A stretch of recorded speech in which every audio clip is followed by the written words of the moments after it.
తెలంగాణ మాజీ మంత్రి జగదీష్ రెడ్డి మీడియాతో మాట్లాడుతున్నారు. ఇప్పుడు అలాగే చూద్దాం.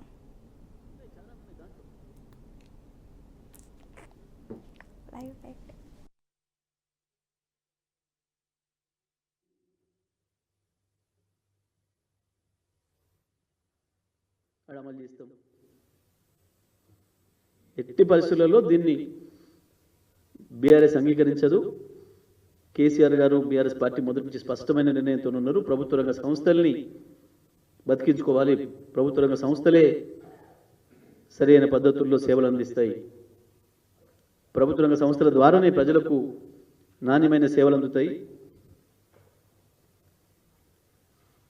అన్ని వర్గాల ప్రజలకు ఎవరికి కావాల్సిన రక్షణలు వాళ్ళకు వస్తాయి, సబ్సిడీ రూపంలో ఇతర రూపంలో. ప్రైవేట్ వాళ్ళకు అప్పచెప్తే మాత్రం విద్యుత్ రంగం నాశనం అయిపోతుంది, ప్రజల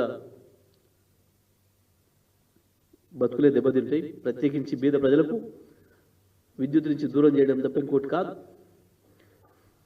అయినా 200 యూనిట్ల వరకు నువ్వు ఉచితంగానే ఇస్తానన్నాక ఓల్డ్ సిటీలో వాస్తవానికి పాపం సాధారణమైన ప్రజలు 200 యూనిట్ల కంటే ఎక్కువ కాల్చుకునే ఇల్లే లేదు పాపం. మీరు ఎవరి మీదనైతే నెపం పెడుతున్నారో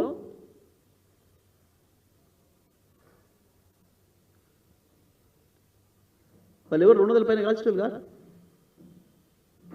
ఇంకా ప్రైవేట్ వాళ్ళకి ఎందుకు చేయటం? ఎవరైనా బీద ప్రజలే కట్టలేకపోతే తిండికి వెళ్ళని వాళ్ళు, రోజు కూలికి పోతే కూలి దొరకని వాళ్ళు, ఏదైనా చిన్న చిన్న ఇక్కడెక్కడ ప్రైవేట్గా పని చేసుకుని బతికే వాళ్ళు ఎవరైనా ఒక నెల ఆలస్యమైతే అవుతుండొచ్చు.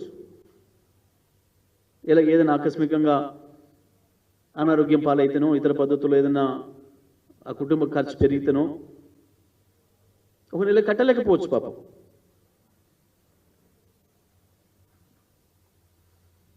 వాళ్ళని తీసుకుపోయి ప్రైవేట్ వాళ్ళకి అప్పచెప్తావా?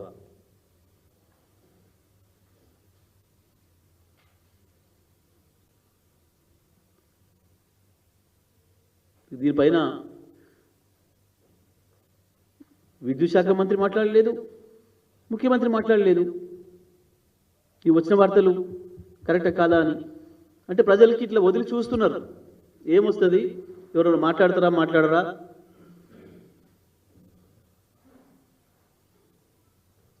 స్పష్టంగా ప్రభుత్వ నిర్ణయమే, ప్రభుత్వమే కావాలని చెప్పి దొంగదారిలో ఈ వార్తల్ని బయటికి పంపించింది. ఇది జరిగితే ఎట్టి పరిస్థితులలో కూడా బీఆర్ఎస్ పార్టీ ఊరుకోదు. ఆ ప్రజల తరఫున కొట్లాడడానికి కేసీఆర్ గారు ఎప్పటికి కూడా సిద్ధంగా ఉంటారనే విషయాన్ని కూడా ఈ సందర్భంగా నేను తెలియజేస్తా ఉన్నాను.